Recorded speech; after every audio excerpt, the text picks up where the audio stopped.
여러분 안녕하세요. 모의고사 해설 강의입니다. 이번 시간에는 아카데미아 모의고사 6회 해설 강의 진행해 보도록 하겠습니다. 32번 문제 보도록 할게요. 음파의 매질 내 전파 시에 전파 속도에 직접적으로 영향을 미치는 인자를 물어보고 있습니다.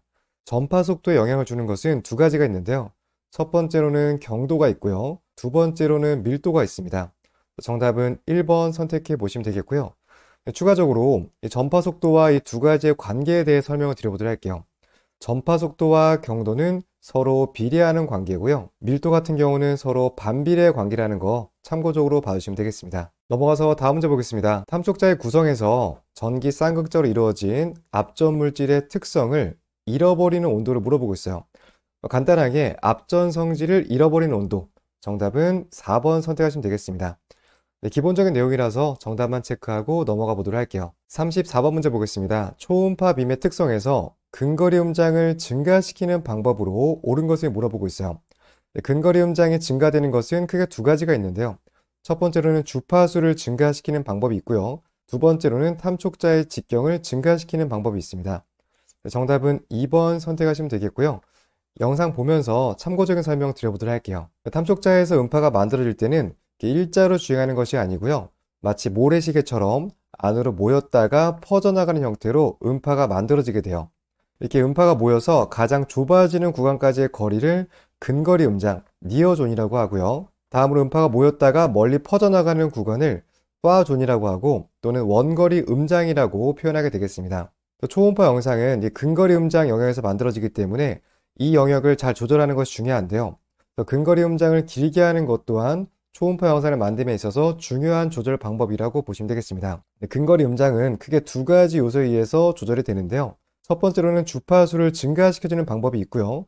두 번째로는 이 탐촉자의 직경이에요. 지금 사이즈보다 더욱더 직경이 큰 사이즈를 사용하게 된다면 근거리 음장 또한 길어지게 되겠습니다. 두 번째로는 탐촉자의 직경을 증가시키면 여기 있는 근거리 음장이 증가된다라고 보시면 되겠습니다. 과거의 시험에는 잘 나왔던 패턴인데 올해 모의고사에서는 좀 안 나왔었거든요. 이 내용 또한 시험에서는 충분히 출제될 가능성이 있어서 우선 강조 드리도록 하겠습니다. 넘어가서 다음 문제 보겠습니다. 초음파 진단 장치에서 반사파의 강도를 휘도로 표시하는 모드를 물어보고 있어요. 이미 문제 안에 정답이 있죠. 휘도는 브라이트니스 모드. 정답 2번 선택하시면 되겠습니다. 넘어가서 다음 문제 보겠습니다. 스펙트럴 도플러 초음파 검사에서 발생할 수 있는 인공물을 물어보고 있어요. 스펙트럴 도플러 검사는 이런 식으로 스펙트럼이 얻어지는 초음파 기법이라고 보시면 되겠는데요.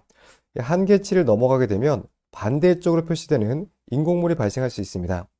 이러한 형태는 에일리어싱이라고 하죠. 정답 5번 선택하시면 되겠습니다. 다음 문제 보겠습니다. 도플러 변이를 이용해서 혈류의 방향이나 속도 정보를 얻을 수 있는 모드를 물어보고 있습니다. 정답은 4번이죠.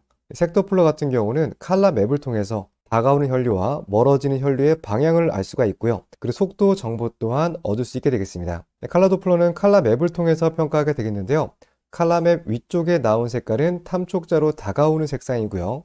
아래쪽에 있는 색상은 탐촉자에서 멀어지는 색상이라 보시면 돼요. 다음으로 칼럼의 끝쪽에 보면 숫자가 적혀져 있게 되는데 이 숫자를 통해서 대략적인 속도 정보를 알 수 있게 되겠습니다. 다음으로 이 숫자보다 더욱더 빠른 속도를 측정하게 되는 경우에는 숫자 값을 넘어가게 되면서 더 이상 표현할 수 없게 돼요.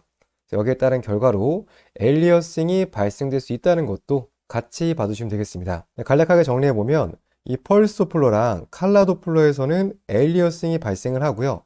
반면 컨티뉴 도플러랑 파워 도플러에서는 에일리어싱이 발생하지 않는 그러한 차이점이 있습니다. 넘어가서 다음 문제 보겠습니다. 간초음파 갈비뼈 아래 스캔상에서 오른간의 앞구역과 뒤구역을 나누는 지표를 활용하는 혈관을 물어보고 있어요. 간정맥은 총 세 가지가 있어요.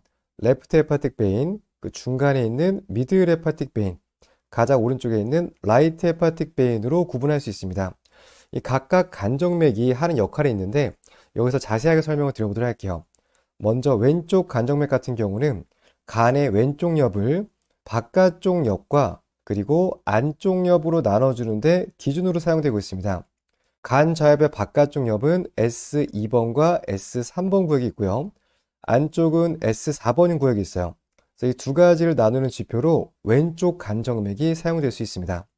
다음은 중간정맥은 간단하죠. 간을 좌엽과 그리고 우엽으로 나누는 해부학적 지표로 사용되는 것이 중간정맥이에요. 다음으로 문제에서 언급되는 오른쪽 간정맥 같은 경우는 간의 오른쪽 영역 중에서도 전구역 또는 앞구역이라고 하는데 전구역과 후구역을 나눠주는 기준점으로 사용되고 있습니다. 그래서 오른쪽 간정맥을 기준으로 여기가 간의 전구역이고요. 이쪽이 오른쪽 간의 후방 영역이라고 보시면 돼요. 전구역은 5번과 8번 구역, 후구역은 6번과 7번 구역이라는 것도 참고적으로 보시면 되겠습니다. 정답은 4번을 선택하시면 되겠고요.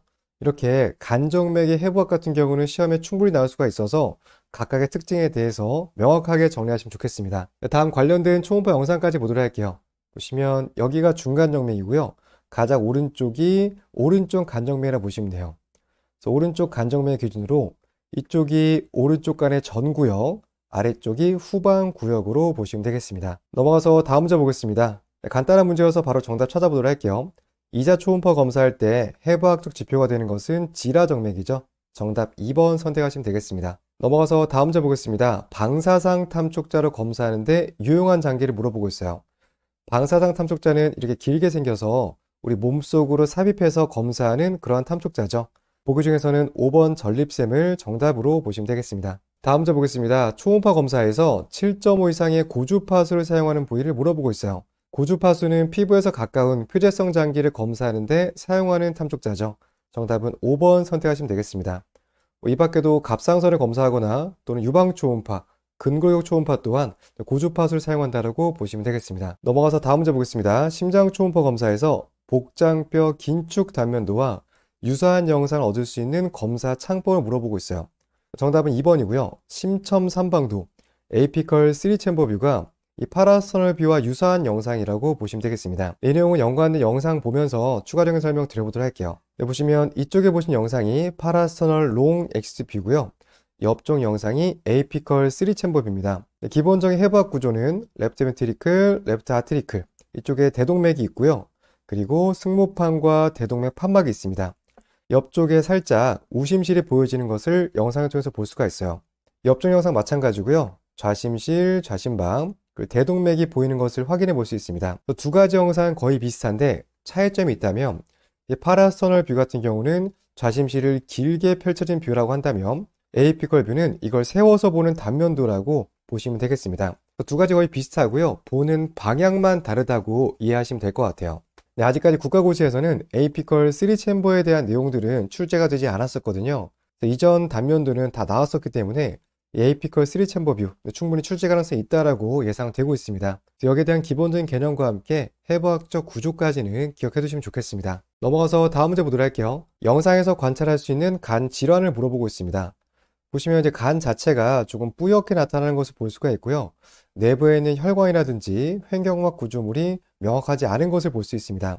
다음으로 간과 오른쪽 신장을 나타내고 있는데 이 경계가 명확하지 않은 것 또한 나타나고 있어요. 이러한 특징은 대표적인 지방간 영상의 특징이라고 보시면 될 것 같고요. 정답 1번 선택하시면 되겠습니다. 넘어가서 다음 문제 보겠습니다. 영상에서 보기와 같은 스캔법으로 얻을 수 있는 영상을 물어보고 있어요. 모의고사 보신 분들 아시겠지만 이러한 문제가 여러 차례 반복이 되고 있어요. 아마도 올해 국가고시에도 출제될 가능성이 높다고 생각되어지는데요. 만약 이 해부학 단면도, 초음파 검사에 대한 단면도가 어려우신 분들께서는 제가 최종 정리 특강에서 자세하게 설명드리고 있거든요. 여기에 대한 설명이 필요하신 분들께서는 특강 영상 반드시 참고하시면 좋겠습니다. 먼저 영상을 보시면 이제 세로 스캔인 것을 알 수가 있고요. 이러한 단면도를 통해서 얻을 수 있는 것은 C번 이미지라고 보시면 되겠습니다. 정답은 3번이고요. 나머지 부분 보도록 할게요. 보시면 A 같은 경우는 가로 스캔 영상이고요. 다음에 B번 같은 경우는 늑골 사이에서 얻은 늑간 스캔 영상이에요. 다음에 C번 같은 경우는 간 좌엽 세로 스캔 영상이고요. 다음에 D번 같은 경우는 늑골 아래쪽에서 얻은 늑골화 영상입니다. 다음에 2번 같은 경우가 좀 애매한데요. 해설지에서는 오른간 세로단 스캐너가 되어져 있는데 이 해석은 조금 틀렸다고 볼 수 있을 것 같아요. 왜냐하면 보시면 이쪽이 오른쪽 간이고요. 여기는 왼쪽 간이거든요. 오른쪽과 왼쪽이 모두 보여져 있어서 오른간 세로단 스캔으로만 보기엔 좀 어렵습니다. 정확하게 얘기를 하자면 D번과 위치가 똑같아요. 갈비뼈 아래에서 얻은 스캔인데 D번과 같은 위치에서 각도만 조금 들어서 문맥을 보고 있는 단면도를 보는 것이 조금 더 가깝다라고 볼 수 있겠습니다. 이번 보기는 조금 수정이 필요할 것 같고요. 이번 영상 또한 갈비뼈 아래 스캔으로 정리하시면 되겠습니다. 넘어가서 다음 문제 보겠습니다. 영상 스캔법에 대한 설명으로 옳은 것을 물어보고 있어요. 이 영상은 유방 초음파 영상이에요. 그리고 네모난 영상을 봐서 직선형 탐촉자로 얻은 영상임을 알 수 있겠습니다. 그 오른쪽 아래 유방 영상이 있어서 이걸 통해서도 유방 초음파 영상임을 알 수가 있겠죠. 1번 부채꼴이 아니라 직선형 써줘야 되고요. 2번 저주파수가 아니라 고주파수 써줘야 됩니다. 자, 3번 피부 다음에는 피하 지방이고요. 그 다음에 유방실질, 그 다음에 가슴근이에요. 순서가 잘못됐고요. 4번 오른쪽 유방은 오른쪽으로 돌아 놓으면 검사가 더 어려워요. 반대쪽 왼쪽으로 돌아 놓은 자세에서 검사를 진행해야 됩니다. 정답은 5번이고요. 생리가 끝나고 3, 4일 후에 검사하는 것이 효과적인데요. 자, 그 이유는 생리 주기에 가까워질수록 유방 실질이 두꺼워지게 돼요. 그래서 생리 직전에 검사하면 내부의 구조물을 확인하기가 어렵습니다. 정확한 검사를 위해서는 생리 끝나고 3, 4일 이후에 검사하면 유방 실질이 좀 얇아지게 되거든요.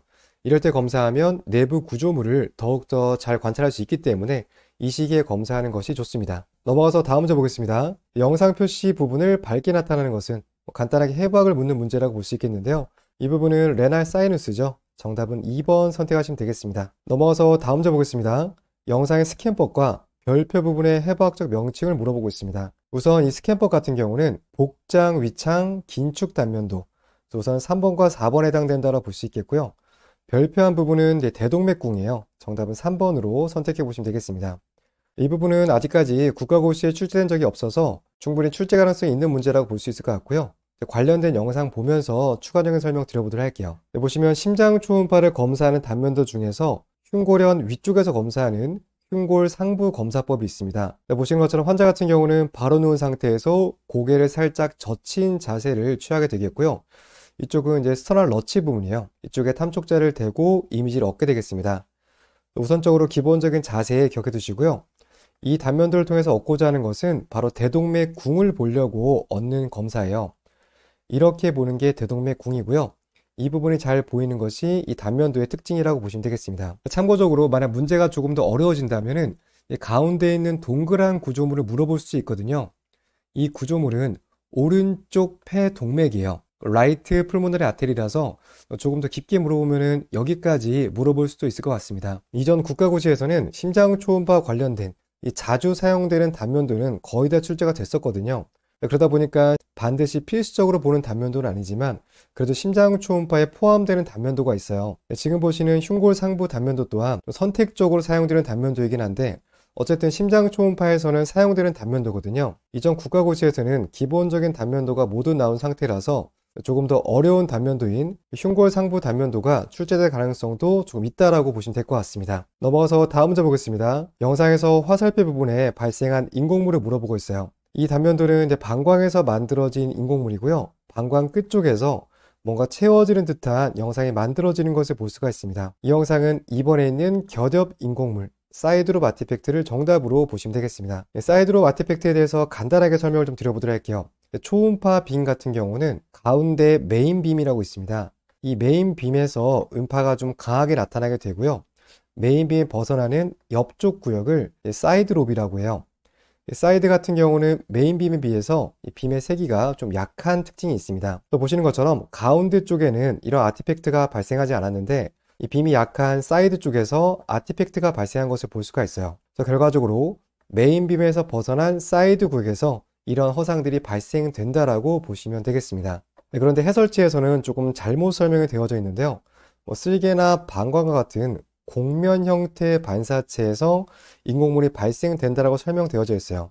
이건 좀 틀린 설명이고요. 곡면 반사체가 아니라 메인빔에서 벗어난 구간에서 발생되는 것이 보다 맞는 설명이다라고 보시면 되겠습니다. 이렇게 해서 모의고사 해설 설명드렸고요. 제가 받은 자료는 여기까지예요. 그래서 이번 해설이 마지막 해설 영상이 될 거라고 생각이 됩니다. 만약 추가적으로 얻게 되는 자료가 있으면 이후 추가 영상 제작하도록 하겠습니다. 네, 영상 마치겠습니다. 감사합니다.